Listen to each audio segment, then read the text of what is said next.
Hello, it's me again, Becky. Thank you for stopping by. So today I want to share with you some arranged marriage romance recommendations. I love the arranged marriage trope. I think it is so fun to build that chemistry of people who are brought together for a common reason, and through them being married, they end up falling in love with one another.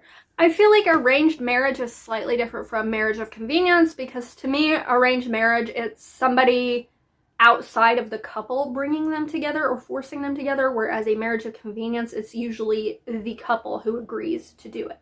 So really quickly, I'm going to share with you 2 alien romances that fall into the arranged marriage category. I did talk about them in my last recommendation video for alien romances, so I'm not gonna go too far in depth about them. But just know that anything in the My Holiday Tales series by Marina and Simcoe is an arranged marriage, and anything in the Prime Mating Agency by Regine Abel is also an arranged marriage trope. And y'all are probably sick and tired of me recommending this book, but it is my favorite book, and I will throw it in any recommendation video I damn well please, and that is Radiance by Grace Draven. This is about Brishan and Ildiko, who are down in the ranks of their royal families, and so they are put into an arranged marriage for alliances reasons, and through them journeying back to his kingdom to deal with his dramatic family, they end up realizing that they do have feelings and attraction for each other. They end up falling in love. This is a friends to lovers fantasy romance. Both of them find each other repulsive, but that repulsion quickly transforms into attraction. And I just freaking love it. I know some people find this book very, very boring, but I just love it. It's so low angst. They have such great communication. They are such a mature couple, and I absolutely adore it, and I will recommend it any chance I get. A mafia romance that I enjoyed with arranged marriage is The Sweetest Oblivion by Danielle Laurie. This is about Elena and Nico. Nico is a mob boss and Elena is a mob princess, and Nico is actually supposed to be an arranged marriage with Elena's sister, but something goes awry, and because Nico is attracted to Elena, they end up in an arranged marriage together. This is a bit more angsty of an arranged marriage. I wouldn't say super dark when it comes to mafia romance, because let's face it, it's pretty light mafia romance, but I enjoyed this couple's chemistry. I enjoyed their angst for what it was, and I just thought it was a great story. So check this one out. It is an older one. I think people were talking about it a few years ago, but nobody ever mentions it nowadays, but I enjoyed it. Next up is a historical romance, Never Seduce a Scot by Maya Banks. This is about Evelyn, who is deaf, but nobody in her clan knows that she's deaf. They all think that she is just touched by the fairies, if you will. So in order to escape the attention of somebody in her clan, she agrees to this arranged marriage with Graham. And he takes her back to his clan, and there he discovers that his wife is deaf, and he does everything he can to make her life easier. So this was just such a sweet historical romance about a man who will do anything for his wife, and he really gets to know her, and I loved the chemistry between these two as well. So if you are into historical romance and you have not read this book, I highly recommend you do so. Another fantasy romance, although this is an upper YA romance, and that is Serpent and Dove by Shelby Mahurin.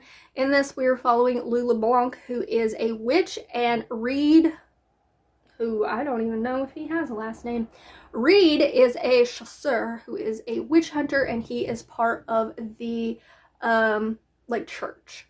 He's a very churchy boy, this one. And when he is out hunting for witches, he and Lou end up in this compromising position, and in order to save Reed's reputation, the head guy in the church, what is he called? A vicar? No, that can't be right. I don't know, whatever they're called. Priest? You can tell I'm not a church-going girl. Anyway, the head guy insists that they enter into an arranged marriage so that Reed's reputation isn't ruined. And so Reed doesn't know that his wife is a witch, and he is a witch hunter who is hell-bent on eradicating witches. So that creates a lot of angst and tension within their relationship. This is a 3-book series. I absolutely loved this series. I will say it is a bit repetitive, but I enjoyed their relationship, and I enjoyed it. So That's why I'm recommending it.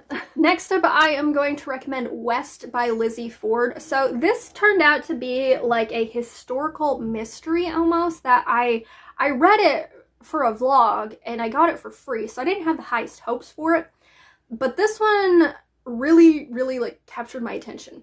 It is about a woman who goes to this like kitschy Old West town, and she goes to this kiosk where they ask her if she could change the past, would she? And she says yes. So this man does some questionable things to her and sends her back in time to the Old West, where she is meant to meet somebody to change the course of how that person will affect the lives of Native Americans. And while she is there, she ends up finding out that she is not the first woman to be sent back to this time period. She's actually the fourth, and all the women prior to her have been killed. So she's trying to figure out who killed all these women. Meanwhile, she thinks that the person who she's meant to like encounter and change their mind is the local sheriff. And they end up actually in an arranged marriage. So this one you really have to like suspend your disbelief as far as time travel goes, because it's some crazy shit that is just like, okay, sure. A telephone that can only text to this one guy in the future. Right. Okay. But aside from like the questionable logistics of it, I really liked their chemistry. This actually tugged at my heart. Even though this is an arranged marriage, he is treating it like it's the most important thing in the world to him. So to see that dynamic play out was just so freaking heart-touching. And the ending of this fucking book. Another pretty popular arranged marriage one is another one of my favorite books, and that is Outlander by Diana Gabaldon. Jamie and Claire end up in an arranged marriage to protect Claire within the clan. And so Jamie, being one of the youngest and most eligible within his clan, is put in an arranged marriage with Claire. So I don't really think I need to tell you much more about that, but it is one of my favorite arranged marriage books. And the last one that I want to recommend is The Weaver Takes a Wife, which actually made my best historicals of 2024. I will link that video down in the description. But in this, we are following this very pampered daughter of a duke named Helen and this man named Ethan, who grew up in a working class background, but he was left a very wealthy inheritance. So he is extremely wealthy despite the fact that he doesn't dress the best. He has an accent and he often doesn't act as proper as what Helen would like. But Helen's father ends up with some gambling debts, and to get her father out of that, he approaches said father and says, I will pay off your gambling debts if you will agree to let me marry your daughter. They end up in this arranged marriage, and he gives her like 6 months. He says, I will not touch you in 6 months. I will not force you to consummate this marriage for 6 months. If you don't love me by the end of the 6 months, we'll get an annulment or whatnot. Naturally, she ends up falling in love with him before that 6 months is over. But she has such a great character development arc within this story. She really goes from being this spoiled, pampered princess to really understanding that her actions affect other people, and she really sees her new husband in a light that she has never looked at men in before. Their chemistry and their characters were just so amazing to read about. And this was just such, again, a really heartwarming and cute historical romance. So check it out. So those are some arranged marriage romance recommendations I have for you. Let me know down in the comments, do you like the arranged marriage trope? And if you do, what is your favorite book that has that trope? But if you don't want to comment any of that but would like to let me know that you made it to the end of this video, could you leave me a ring emoji, please? And with that, thank you so much for watching, and until my next video, go out there and read a book with the arranged marriage trope in it. Bye!